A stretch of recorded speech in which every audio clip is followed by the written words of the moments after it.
सोचिए आज बिजली न होती तो हमारी दुनिया कैसे होती। न रोशनी, न पंखे, न मोबाइल, न ही इंटरनेट। लेकिन क्या आपने कभी सोचा कि यह चमत्कारिक खोज कहां से शुरू हुई और दुनिया का पहला गांव कौन सा था जिसे सबसे पहले अंधकार को पीछे छोड़ा, और भारत का वो कौन सी जगह थी जहां पहली बार वो बल्ब टिमटिमाया। आइए इतिहास की इन अनसुलझी परतों को खोलते हैं हिडन स्टोरीज ऑफ इंडिया के साथ। वीडियो अंत तक जरूर देखिए क्योंकि मैं रिपोर्ट के साथ पूरी सच्चाई आपको बताने वाला हूं।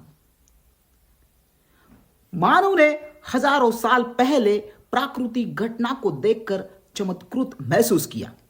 ग्रीस के थैलस ने 600 बीसी में देखा कि रगड़ने पर एम्बर की हल्की वस्तुओं को आकर्षित करता है। यह पहला डॉक्यूमेंटेड ऑब्जर्वेशन था जिसे हम स्टैटिक इलेक्ट्रिसिटी कहते हैं। उस समय कोई इसे समझ नहीं पाया था, बस आश्चर्य और जिज्ञासा थी। यह छोटा सा स्पार्क आज दुनिया की बिजली का पहला संकेत बन गया था। लेकिन सवाल यह था, क्या इंसान ने इसे नियंत्रित कर सकेगा? 16वीं सदी में इंग्लैंड के विलियम गिब्लट ने इलेक्ट्रिसिटी और मैग्नेटिज्म में अंतर बताया। उन्होंने एम्बर के आकर्षण और चुंबकत्व के पर प्रयोग किए और इसे साइंटिफिक रूप दिया। उनकी किताब द मैग्नेट में सिद्धांतों का विस्तार था, लेकिन व्यवहारिक उपयोग नहीं था। यह पहला कदम था विज्ञान और इलेक्ट्रिसिटी जोड़ने का।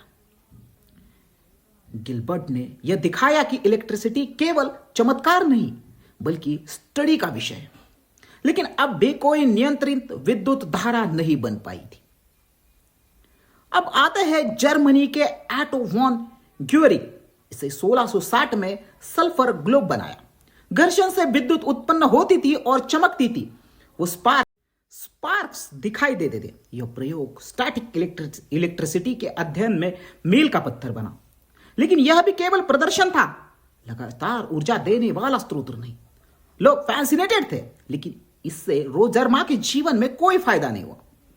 किसने सोचा होगा कि यह छोटे स्पार्क भविष्य में लाइट और मशीन चलाएगा। 1729 में स्टीफन ग्रे ने दिखाया कि धातु कंडक्टर इलेक्ट्रिसिटी को ले जा सकते हैं। उन्होंने पैक थ्रेड के माध्यम से 750 फीट तक विद्युत संरक्षण किया। यह पहला संकेत था कि इलेक्ट्रिसिटी को कंट्रोल किया जा सकता है। हालांकि अभी यह सिर्फ एक्सपेरिमेंटेशन था, कोई भी व्यावहारिक उपयोग नहीं।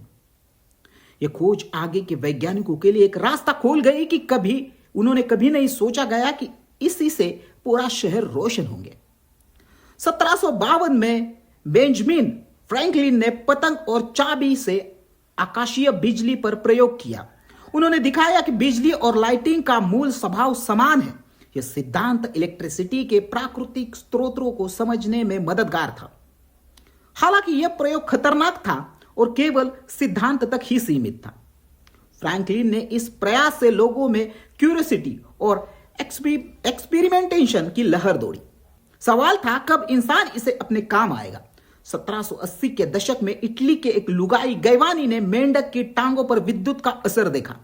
विद्युत प्रवाह से टांगों का संकुचन हुआ, जिसे एनिमल इलेक्ट्रिसिटी कहा गया। यह पहला एविडेंस था कि इलेक्ट्रिसिटी बायोलॉजिकल सिस्टम्स को प्रभावित कर सकती है।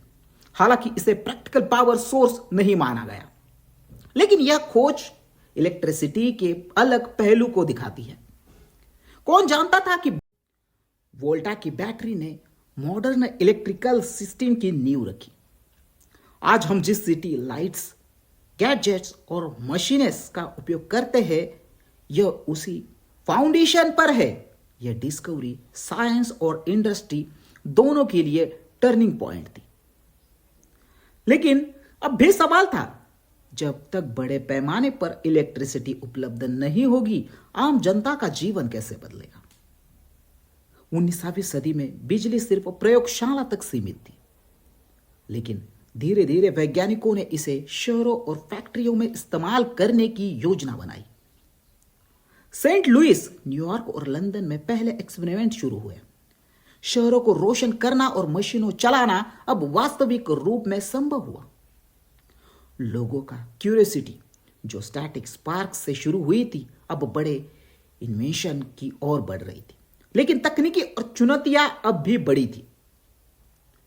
1879 में थॉमस एडिसन ने पहला प्रैक्टिकल इंकिडेशंस लैंप तैयार किया। यह लंबे समय तक जलने वाली और सुरक्षित लाइट थी। एडिसन ने हंड्रेड्स ऑफ फ्लेमेंट मटेरियल टेस्ट किया ताकि अफोर्डेबल और रिलायबल लैंप बन सके।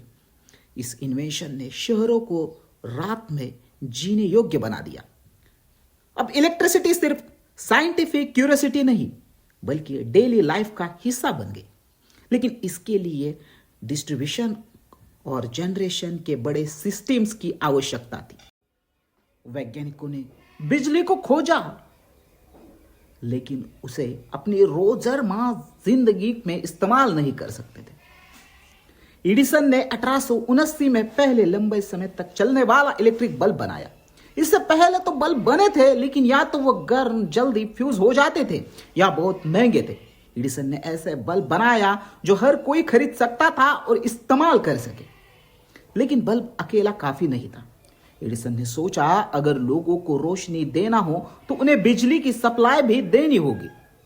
इसलिए उन्होंने 1882 में न्यूयॉर्क में दुनिया का पहला पावर स्टेशन शुरू किया जो सीधे घरों तक बिजली पहुंचाता था।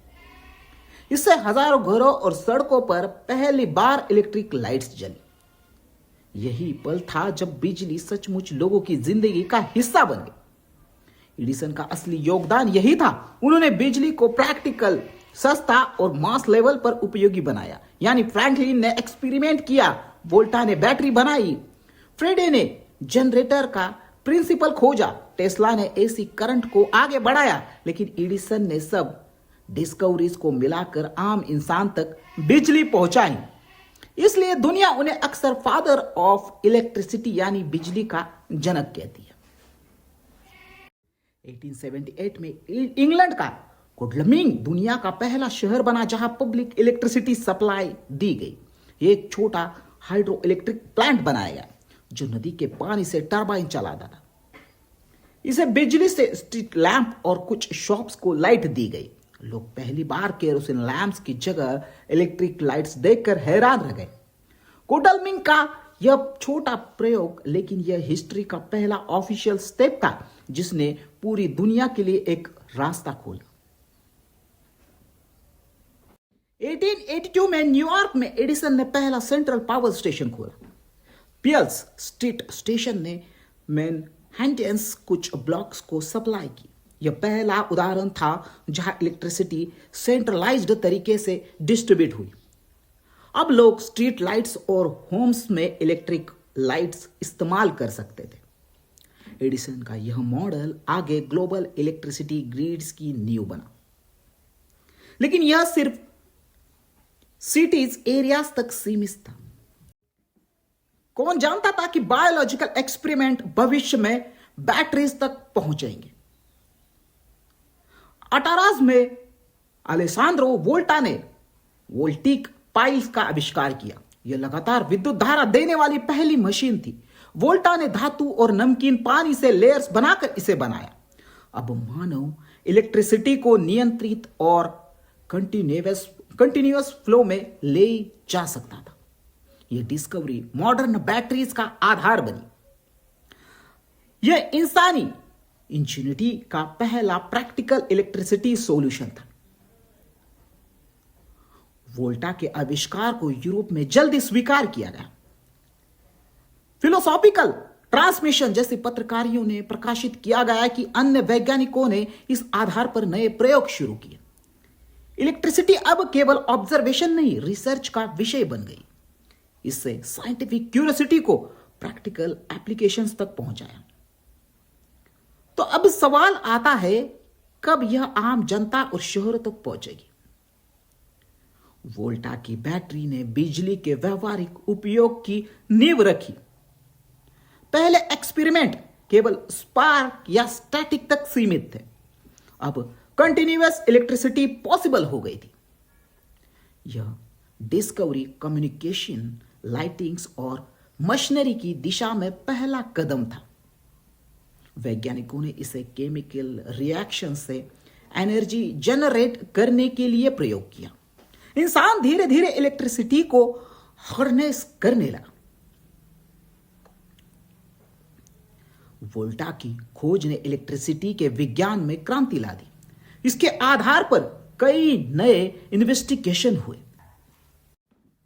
निकोला टेस्ला और जॉर्ज वेस्टिंगहॉर्स ने अल्टरनेटिव करंट एसी सिस्टम की डेवलप किया। डीसी और एसी के बीच वॉर ऑफ करंट शुरू हुआ। एसी लॉन्ग डिस्टेंस ट्रांसमिशन के लिए बेहतर था, जबकि डीसी सुरक्षित था। इस डिबेट्स ने इलेक्ट्रिसिटी के वितरण को एक नई दिशा दी। एसी का सिस्टम पूरे अमेरिका और यूरोप में स्टैंडर्ड बन गया। यह स्टेप ग्लोबल इलेक्ट्रिसिटी नेटवर्क के लिए बहुत महत्वपूर्ण था। फैक्ट्रीज और मिल्स में इलेक्ट्रिसिटी ने सिस्टम इंजिन्स की जगह ली।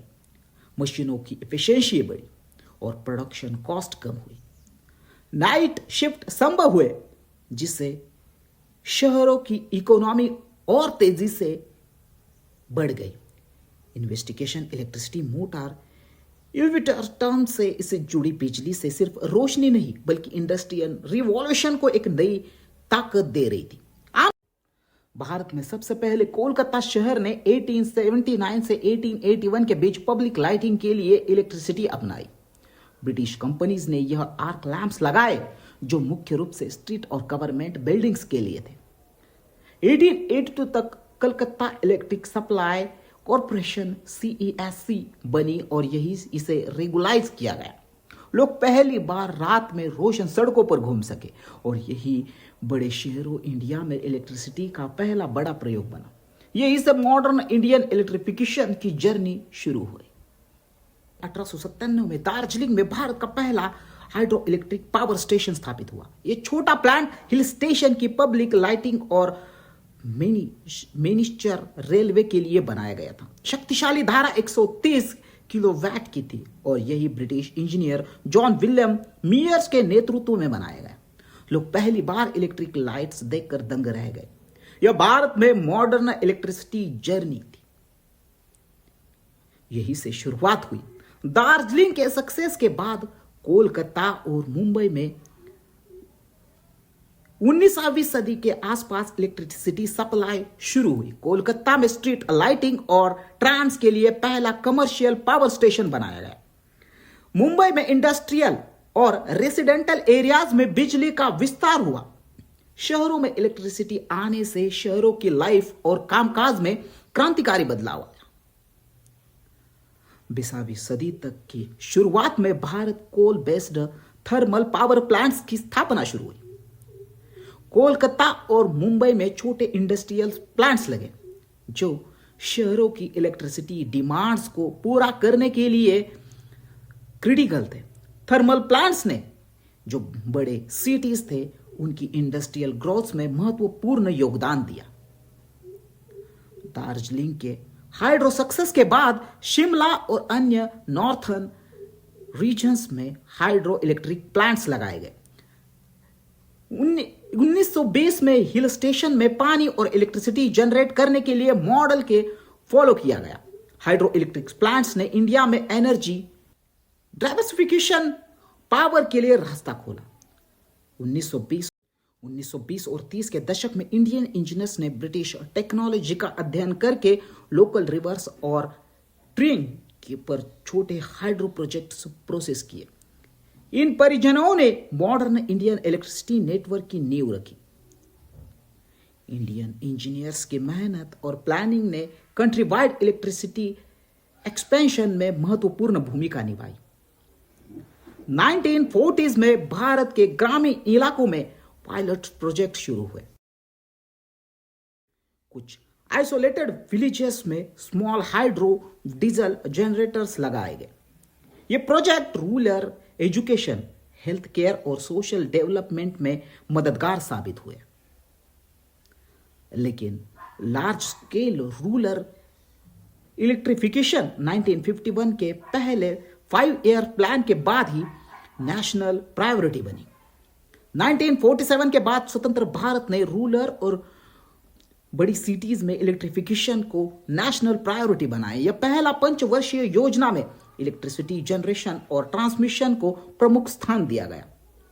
यह मॉडर्न इंडियन इंफ्रास्ट्रक्चर और नेशन वाइड इलेक्ट्रिसिटी नेटवर्क की नींव बनी। 1950s में बिहार, उत्तर प्रदेश और महाराष्ट्र में बड़े कोल बेस्ड थर्मल प्लांट स्थापित हुए। ये प्लांट्स बड़े सिटीज और इंडस्ट्रियलाइजेशन को फ्यूल करने के लिए क्रिटिकल थे। टेक्नोलॉजीज और मैन पावर की चुनौती के बावजूद इंडिया ने बड़े स्केल पर इलेक्ट्रिसिटी प्रोडक्शन शुरू किया। 1960s और 70s भाखरा, ननगाल, हीराकुंड और थीरी जैसे बड़े हाइड्रो प्रोजेक्ट्स बने। इसमें इलेक्ट्रिसिटी जनरेशन के साथ इरिगेशन और फ्लूइड कंट्रोल भी मदद मिली। ये प्रोजेक्ट्स इंडिया में इलेक्ट्रिसिटी का बैकडाउन बन गए। 1969 में तारापुर में भारत का पहला कमर्शियल न्यूक्लियर प्लांट ऑपरेशनल हुआ। यह थर्मल और हाइड्रो के अलावा क्लीन एनर्जी के रूप में नया चैप्टर था। न्यूक्लियर प्लांट ने इंडिया की एनर्जी सिक्योरिटी और रिसर्च कैपेबिलिटीज में सुधार किया। 1970s और 80s में रीजनल इलेक्ट्रिसिटी ग्रिड्स को इंटरकनेक्ट किया गया। North, south, east, west regions के प्लांट्स नेशनल ग्रिड से जुड़े। इससे पावर शेयरिंग और लोड मैनेजमेंट बेहतर हुआ। भारत में मॉडर्न इलेक्ट्रिसिटी नेटवर्क तैयार होने लगा। 1980s और 90s में विलेजेस इलेक्ट्रिफिकेशन स्कीम शुरू हुए। लाखों ग्रामीण घरों में इलेक्ट्रिसिटी पहुंच गई। स्कूल, क्लिनिक्स और स्मॉल इंडस्ट्रीज में इलेक्ट्रिसिटी सप्लाई ने रूरल इंडिया में सोशल इकोनॉमिक ट्रांसमिशन लगाया।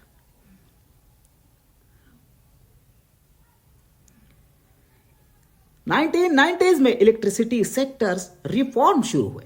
इंडिपेंडेंट पावर प्रोड्यूसर IPP को लाइसेंस मिले। प्राइवेट इन्वेस्टमेंट और इफिशिएंसी के कारण प्रोडक्शन और डिस्ट्रीब्यूशन में सुधार हुआ। रिन्यूएबल एनर्जी और मॉडर्नाइजेशन के रास्ते खुले। दार्जिलिंग से छोटे हाइड्रो प्लांट से शुरू हुई यह चिंगारी आज पूरे भारत को रोशन करने वाली ताकत बन चुकी है। सड़कों से लेकर सैटेलाइट तक हर धड़कन में बिजली धड़क रही है। लेकिन सब सफर अब भी खत्म नहीं हुआ। अब भविष्य स्मार्ट ग्रिड्स, रिन्यूएबल पावर और ऐसी इन्वेंशन जो दुनिया को सिर्फ रोशनी नहीं बल्कि नई ऊर्जा और नई सभ्यता की ओर ले जाएगी। सवाल अब यह नहीं कि बिजली कहां तक पहुंचेगी, बल्कि यह है कि इसे हम कहां तक ले जा सकते हैं। तो दोस्तों, आज का वीडियो कैसा लगा ये कमेंट करके जरूर बताएं। हिडन स्टोरीज ऑफ इंडिया का ये वीडियो अगर इंफॉर्मेटिव लगा हो तो वीडियो को लाइक करें, कमेंट करें और दोस्तों नए हो तो चैनल को जरूर सब्सक्राइब करें, क्योंकि हम ऐसे ही लाते इतिहास से जुड़े रहस्य और किस्से जो शायद ही आपको पता हो।